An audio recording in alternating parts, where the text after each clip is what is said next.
What up, Laker fans? Doug McCain here. You can follow me on Twitter and Instagram at DMAC_LA. And welcome to another episode of the Lakers 24/8 podcast. And today I'm joined with Eric Yulo, Mr. Eric Yulo, rocking with us today. And we're going to talk about Russell Westbrook, what the Lakers should do with Russell Westbrook, and some trades the Lakers could make to move Russ before the start of next season. But what up, Yulo? What's up, my man?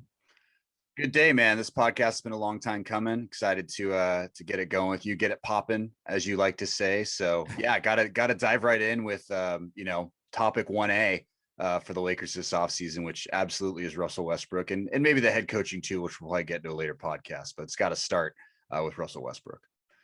Yeah, I think when it comes to Russell Westbrook, I mean, I'm pretty sure that pretty much the entire fan base is done. They want to pull the cord on Russ. They don't want to run it back. They want to just get him out of Los Angeles by any way means necessary. They'll drive him to LAX themselves if it means Russell Westbrook is gone, because it just wasn't a great fit. He wasn't a natural fit with LeBron James. You couple that with the injuries to Anthony Davis. LeBron missed significant time this season. He was surrounded by league minimum guys in THT, and he just did not do what he needed to do to be a fit for Los Angeles. He did not retool his game. And you know that I'm the president of the Russell Westbrook fan club, but I'm also his harshest critic. I'm aware of his issues that he has as a player. Now, I'm asking you this question. Do you think the Lakers should move on from Russell Westbrook 100%, or should they consider keeping him in LA and running this back and saying, hey, he didn't get an opportunity to play with a healthy Anthony Davis and LeBron James this season. Maybe they run it back.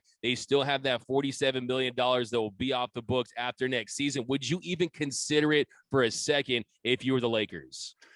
I would consider it for a second, having Westbrook around next year. And my caveat to that is, if you have to expend your 2027 and or your 2029 first round pick, that is a steep price to pay. And I know LeBron is a win now guy, but that is a tall cost to get rid of Westbrook. And, who knows what this team is going to be like. And I think those picks do have a lot of value despite what some people may think. But, you got to lean on the injuries a little bit. I know they all talked about in their exit interviews, blaming the injuries for why this team underperformed, mainly Anthony Davis, LeBron, talking about the injuries.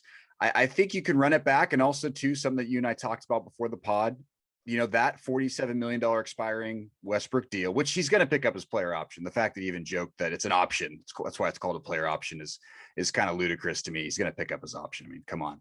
But I think that will have value at the deadline if, once again, it goes sideways. I don't hope that happens, but that could be an option too, as far as dealing him at the deadline, if they decide to run it back and if everyone can stay healthy, which are two big ifs right now. Yeah, I think you bring up a really good point, is you don't have to just move him this offseason. You can start the year with Russ, and you can see, does he have chemistry with Anthony Davis, with LeBron James? Will they pick up some other ring chasers and some other players that can be a better supporting cast to put around Russ and LeBron and AD? And maybe they get off to a hot start. Maybe after a long summer where they didn't play in one postseason game, they come to camp healthy and ready to roll, and they want to prove all the doubters wrong. And maybe it does work out, and you could trade him during the season if it doesn't. But also the problem you run into there is, will his stock continue to plummet? And then how many teams will want to take on that contract? And yes, the value is going to be that it is an expiring contract, but it just could be, at that point, what do you have left of LeBron James? When you look at how much prime does he have at his age? Anthony Davis, he continues to suffer injuries throughout his career. I think if you're this Laker fan base that saw what they did last year, where they didn't make the move for DeMar DeRozan, they didn't make the move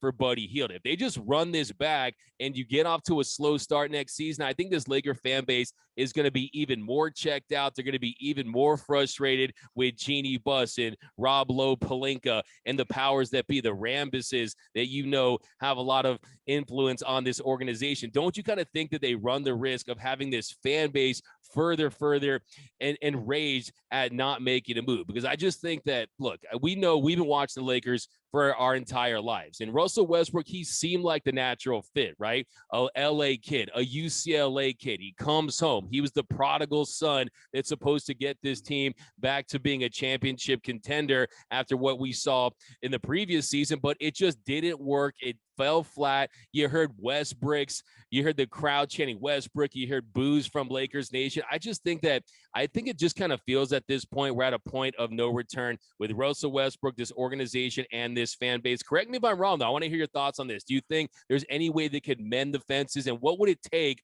for this fan base to embrace Russell Westbrook next season? I don't think it can happen, to be honest. I mean, I know I just said they could run it back, but I think if you go on Lakers Twitter, which is a very, very tough, rough, meaty place. I mean, they are done with Russell Westbrook. They want him off this team. And then you have, in the last couple of days, Russell Westbrook purportedly, liking someone's tweet, or I think maybe it was on Instagram, of, hey, don't come back to LA next year. So I mean, I think, and then you add on the fact that, during Russell Westbrook's exit interview, he pretty much says that the whole Anthony Davis, LeBron pushing for let Russ be Russ never really happened, meaning he never really had the support in the locker room of LeBron James and Anthony Davis, despite the fact that both those superstars publicly supported Westbrook. So if that's a rift there, and I know the NBA is full of drama, but that could be a real thing. And that could be another driving force of, we know how much LeBron and Clutch and Anthony Davis have some clout with this front office. That could be, the even further the shove out the door for Westbrook of hey, this is just not working out. But yeah, I think Lakers fans are going to be enraged if this roster rolls back with Westbrook, Davis, and LeBron, but you don't have a ton of financial flexibility if you keep Westbrook. So maybe you do kind of pursue some trades. And I know we want to talk some trade rumors here. So wherever you want to start with the trade rumors, I'm in.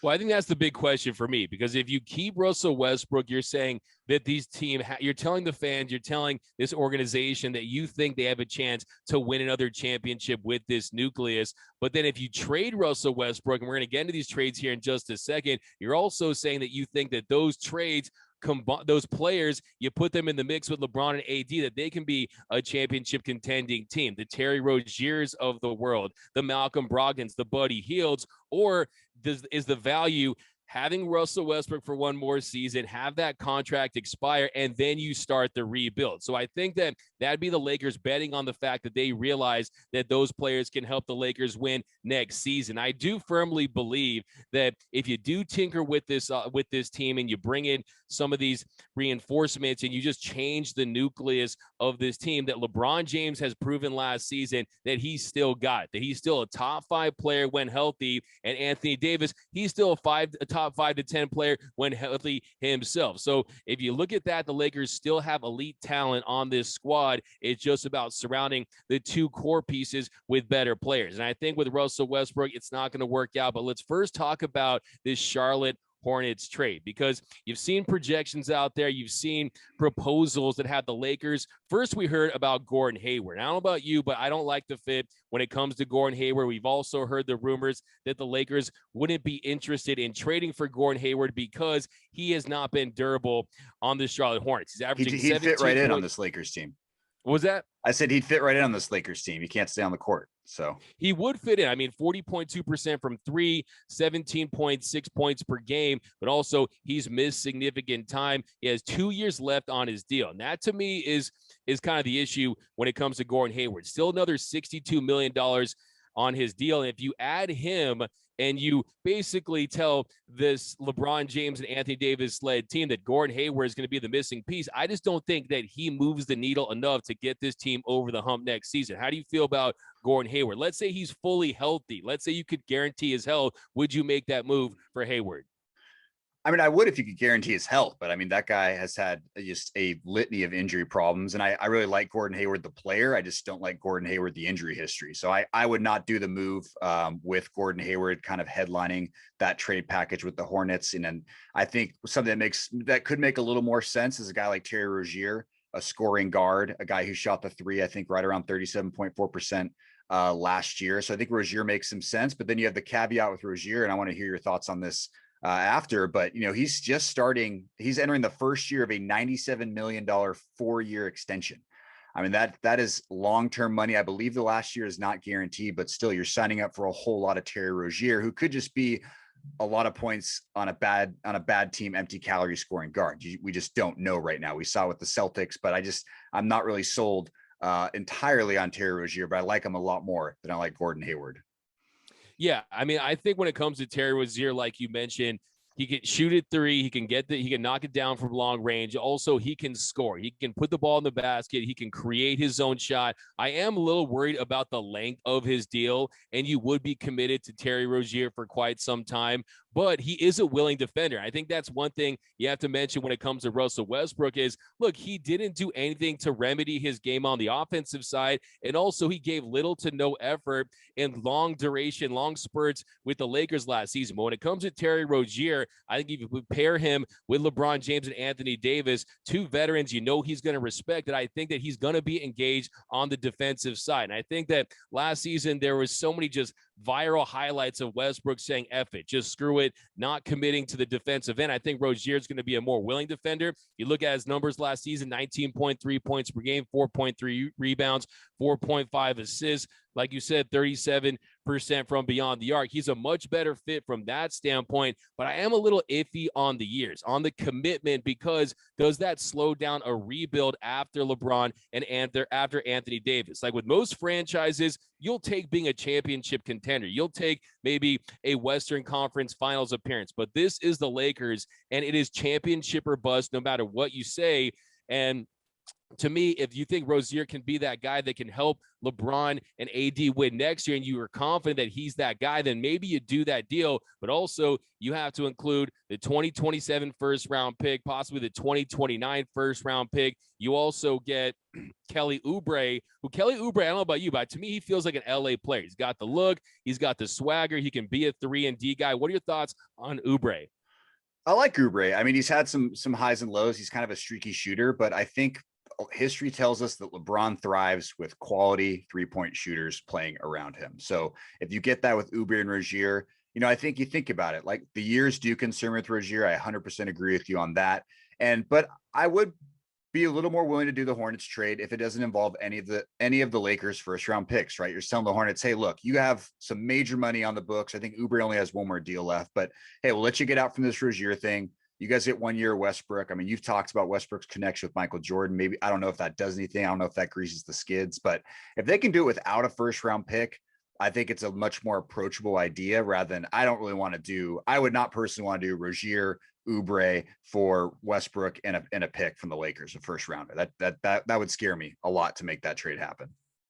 And then there's the other option. I mean, like I said, you run it back with Russ, AD, and LeBron. Russ is off the books. LeBron James, he'll be off the books soon. Do you also consider maybe moving Anthony Davis and really starting from scratch, and you try to replenish those draft picks? That's another route they could go. But I do think that, look, you have LeBron James that can still play at an elite level when healthy. I think the big question is, do you find a way to get Anthony Davis to remedy his offseason strategy and how he comes into the regular season? Because I think it's going to be the biggest offseason of Anthony Davis's career. And I do think that LeBron James is going to have a voice in this, and that's one thing that is a part of being on this Lakers team and being a part of this franchise is they do give a voice to their superstars. And if LeBron James goes to Genie, goes to Rob, goes to the Rambuses, goes to the powers that be within this Lakers power structure and says, hey, I want Russ gone, I want Terry Rozier, I want Kelly Oubre, I think they will acquiesce. And I do think that they'll do what LeBron wants to do when it comes to trying to build a championship contender next year. Because I think if you're the Lakers, you realize that if you could squeeze one more championship out of LeBron James and Anthony Davis, that this is all worth it. This is all 100% worth the headache of clutch sports. It's completely worth the GM madness and everything that comes from this. But I don't think at this point for the Lakers, you can afford to just run it back with Russ and have the contract expire and kind of rebuild in a more traditional sense that you see from other organizations. They have to make a move this offseason. They have to get off and move on from Russell Westbrook. I don't think there's anything any doubt about that. But the next one I want to ask you about is, how about the Pacers deal, a potential deal with the Pacers that would send the Lakers Buddy Hield and Malcolm Brogdon? Because I think Brogdon has a lot of the same issues when it comes to injuries that we see with Gordon Hayward. Can he stay on the court? And also Buddy Hield, a little bit of a down year last year. I think a lot of that was kind of the players he was surrounded by. But how do you feel about that potential deal with the Pacers? I mean, that's been my favorite of all the rumors that have been flying around. And yes, they are rumors. None of that is, truly verified. But I think Brogdon and Hield with LeBron and Anthony Davis would be an incredible quartet of players. And you go back to 3-point shooting, and Brogdon and Hield are very, very good 3-point shooters. And I think Brogdon too, you talk about being a willing defender. I mean, that guy has had some stronger defensive seasons. Hield, not so much, but I think that's the deal that I think the Lakers should look long and hard at, bringing in 2 quality scorers, bringing in 2 guys who are veterans, but they're not ancient veterans, and guys that are hungry. But yeah, you look at Brogdon. I mean, I don't think he's played more than 70 games since I think his first or second year in the season. You can check me on that. But, he's had some injury issues as well. And those guys are both also signed long-term. And for Buddy Hield on those numbers, like, look, dude, he was playing on the Kings and he was playing on a Pacers team that was just out to lunch pretty much by late February, early March. So I'm not going to worry too much about Hield's numbers, but the fact that I think you're just going to see if they were paired with LeBron, I think you're going to see all those numbers, especially the 3-point shooting, really bounce back to where it has been for most of their careers. And once again, I hate to sound like a broken record, but if they can pull off the Pacers deal without a first rounder, which it does sound like it, the Eric Pincus from Bleacher Report called it additional draft compensation. I don't think a second rounder is going to do it for the Pacers. So that probably does mean you're sitting out a first rounder, which then you need to start thinking about things. Yeah, I think Malcolm Brogdon's a big question because he is a defensive liability. Last year, NBA.com, they had him at the 367th player in the league when it comes to defensive rating, and 36 games played last year has those durability concerns, and also the variance when it comes to the 3-point shooting. Last season, shot 31.2% from beyond the arc, and that was down from his career numbers at 37.6%. So I do think that was a little fluky. I think that number will normalize next season, but he's a guy that can get you close to 20 points per game, 5 rebounds, close to 6 assists. It's just, can he stay healthy, and is it enough to overcome his defensive, him being a liability on the defensive end? Because I kind of worry about that when it comes to Malcolm Brogdon. I think when it comes to Terry Rozier, I like his durability and I like his explosiveness. There's also, I've seen out there's some deals where you can do 3-team deals to bring him Rozier and Malcolm Brogdon in packages like that. But I think that for me, I'm actually more on the Hornets deal than the Pacers deal. I mean, I don't know about you. I think Terry Rozier is a dog.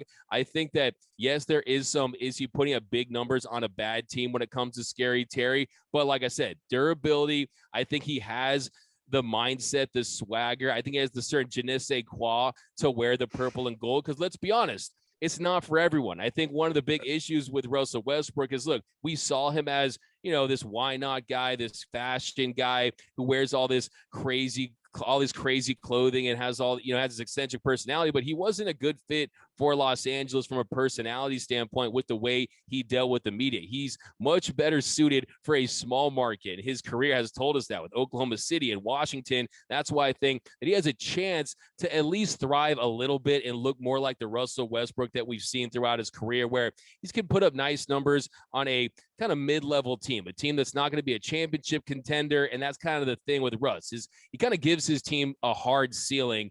And I think that him on the Hornets makes a lot of sense. I think Terry Rozier on the Lakers makes sense too. So I'm actually all for this deal for the Lakers, where they go all in for next season and try to squeeze another ring out of LeBron James. Because LeBron, you see him on Twitter saying, I'm never going to miss the postseason again. You know that next season he's going to pass Kareem in scoring. He's going to put every chip he has, push it into the middle of the table and say, hey, I want to win one more ring in Los Angeles. And then I'm certified. You're going to see my number retired up in the Raptors, because I don't think all championships are created equally. And LeBron James didn't have that moment at Staples Center. Oh, wait, the crypto.com arena where he won his championship, right? It was a bubble championship, and we can debate if it's a Mickey Mouse ring or not. But to me, I think that's a topic for a different podcast. I think it's still, like I said, it's a valid topic, but I think that LeBron, he wants to have his moment in Los Angeles. I think any chance of him trying to get traded to the Cavs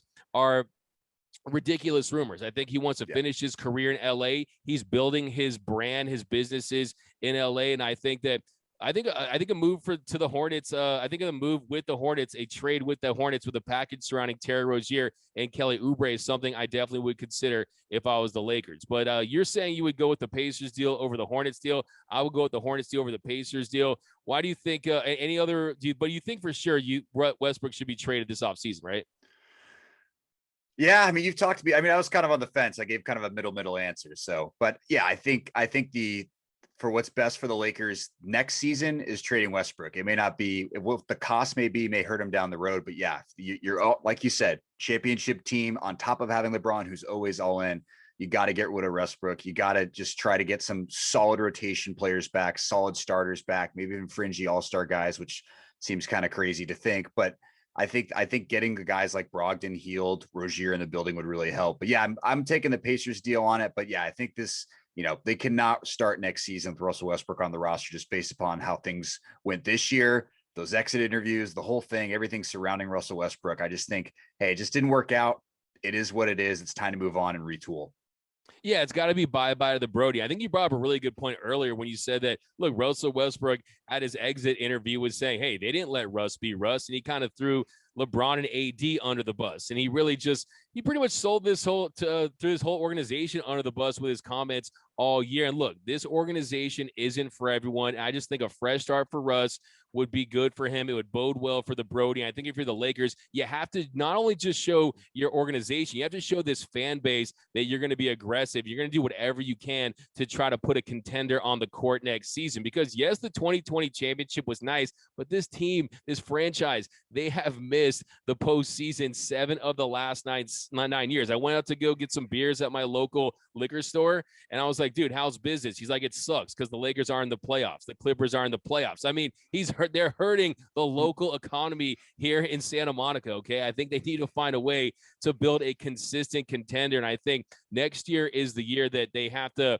try to right their wrongs. And look, this regime realized, look, if Rob Pelinka and the powers that be don't get a deal done and try to excite this fan base. I mean, think about this, Eric. How awkward would a media day be with Russell Westbrook? Do you think he would handle those questions well from the media? It would be an absolute disaster. It's over. Start the breakup, okay? You're not going to make it work.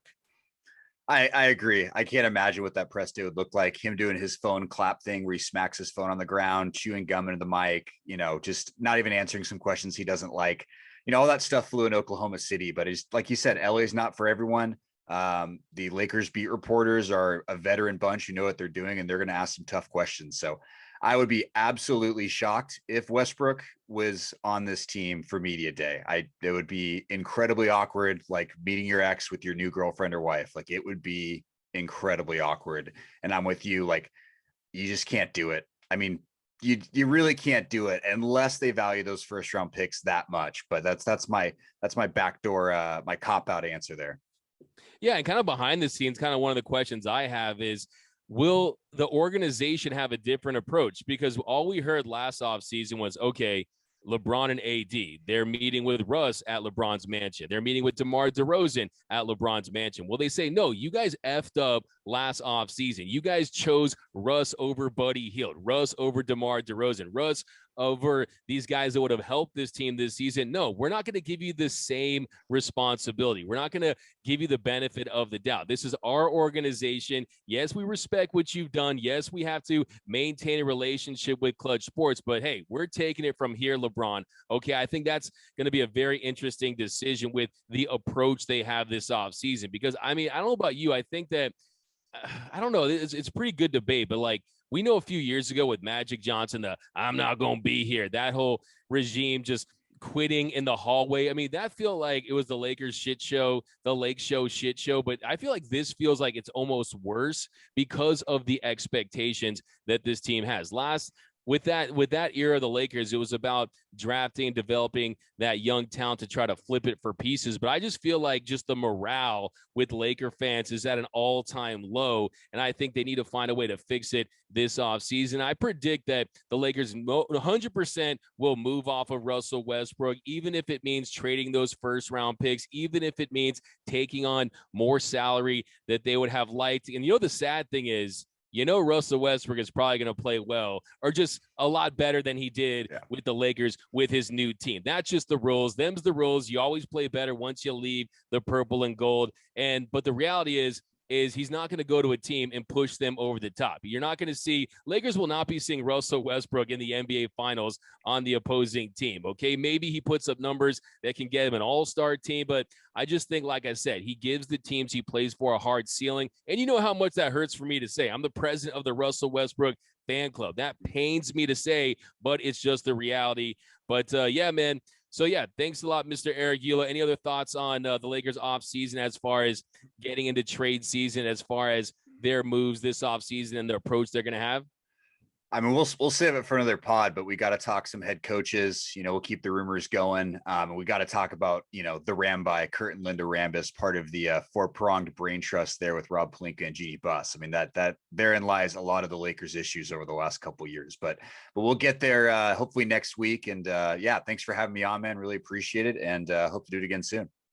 Well, yeah, no, hey, this is both of our podcasts, right? This is the Lakers 24/8 podcast. You guys know me, Doug McCain. You can follow me on Twitter and Instagram at DMac_LA. But also, this is Eric Eula, covers the Lakers, writes for the Lakers Sports Illustrated site, follows the team on a day-to-day basis, knows the ins and outs of the purple and gold better than anyone out there. So keep it locked here on the Lakers 24/8 YouTube channel all off season. We're going to be talking about Lakers trades, the Lakers draft. We're going to be talking about coaching hires. We're going to be covering the purple and gold every step of the way, and you're not going to want to miss a thing. But we'll catch you guys next time. Look for episodes on the channel all week or once a week at this point. I think we'll try to figure that out. But we're going to be dropping tons of videos all off season. So be sure to hit that subscribe button, hit that notification bell, hit that like button. And until next time, go Lakers.